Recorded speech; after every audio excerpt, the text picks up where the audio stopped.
Circus की चकाचौंध रोशनी और उसके नीचे एक सितारा, मोती नाम का एक हाथी। लोग उसके करतबों पर खूब तालियां बजाते थे, पर उन तालियों के शोर के पीछे उसके दिल में बस एक ही आवाज गूंजती थी, आजादी। चलिए आज उसी के सफर की कहानी सुनते हैं। बस यही एक ख्याल था जो मोती के मन में दिन रात चलता रहता था। बाहर से देखने में वो एक शानदार कलाकार था, पर अंदर ही अंदर वो सर्कस की इस दुनिया से बहुत बहुत नाखुश था। उसकी आंखों में ना हमेशा एक सपना तैरता था, आज़ादी का सपना। तो आखिर कैसी थी मोती के लिए सर्कस की ये दुनिया? ये एक ऐसी दुनिया थी जहां उसे रिंग मास्टर के हंटर के इशारे पर नाचना पड़ता था। तालियां तो मिलती थीं, पर खुशी बिल्कुल नहीं थी। सोचिए जरा, हर रोज मोती को खुद को साबित करना पड़ता था। कभी वो अपनी सूंड उठाकर दो पैरों पर चल रहा है, तो कभी गेंद को हवा में उछाल रहा है। और हाँ, उसका सबसे मशहूर करतब, एक बहुत बड़ी साइकिल चलाना। बच्चे बड़े सब देखकर जोर जोर से तालियां बजाते थे, पर मोती का दिल तो बस रोता था। और इन तालियों के पीछे की सच्चाई तो और भी कड़वी थी। मोती का खाना सीधा उसके प्रदर्शन से जुड़ा हुआ था। जिस दिन शो एकदम दमदार होता, उसे भरपेट खाना मिलता। लेकिन सोचिए, जिस दिन वो थका होता, उस दिन उसे सिर्फ आधा पेट खाकर ही सोना पड़ता था।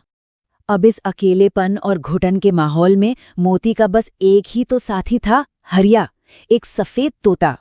हरिया का पिंजरा ना मोती के बाड़े के पास ही लटका रहता था, और बस वहीं से दोनों अपनी खुफिया जबान में घंटों बातें करते थे, अपने दुख और सपने एक दूसरे को बताते थे। और बस यहीं से उनकी दोस्ती में एक उम्मीद की किरण दिखाई देती है। एक ऐसी बात शुरू होती है जो उन दोनों की पूरी जिंदगी हमेशा के लिए बदलने वाली थी। हुआ यूं कि एक रात हरिया ने मोती की उदासी को पहचान लिया। उसने पूछा, क्यों मोती भाई, आज भी कम खाना मिला है क्या? और बस यहीं से उन दोनों के साझा दुख ने एक बहुत बड़े फैसले की नींव रख दी। मोती ने अपना सारा दुख हरिया को बता दिया। वो ताकतवर तो बहुत था, पर भागकर जाता भी तो कहाँ। जंगल पैदल जाने के लिए बहुत ज्यादा दूर था, और शहर में तो वो फौरन पकड़ लिया जाता। मतलब ताकत तो थी, पर कोई रास्ता नहीं था। तभी हरिया ने कहा, मेरे पास एक तरकीब है, पर एक शर्त है, तुम्हें मुझे भी अपने साथ ले जाना होगा। मोती को तो जैसे यकीन ही नहीं हुआ। एक छोटे से पिंजरे में बंद तोता उसकी मदद करेगा? लेकिन अचानक उसे लगा जैसे एक रास्ता मिल गया हो, एक उम्मीद जाग गई थी। हरिया की योजना जितनी सीधी थी, उतनी ही कमाल की भी थी। उसने मोती के ही सर्कस वाले हुनर को उसकी आज़ादी का हथियार बना दिया। प्लान ये था कि रात के अंधेरे में मोती चुपके से अपनी साइकिल निकालेगा, उस पर हरिया का पिंजरा रखेगा और दोनों जंगल की तरफ निकल पड़ेंगे। और फिर वो रात आ ही गई। दिल में उम्मीद भी थी और थोड़ा डर भी, पर दोनों ने अपनी जिंदगी का सबसे बड़ा सफर शुरू कर दिया था। पूरी रात मोती बिना रुके बस साइकिल चलाता रहा। शहर की रोशनियां धीरे धीरे पीछे छूटती गईं और जंगल की महक वो नजदीक आती गई। और जब सुबह की पहली किरण आसमान में चमकी, तब वो जंगल की सीमा पर थे।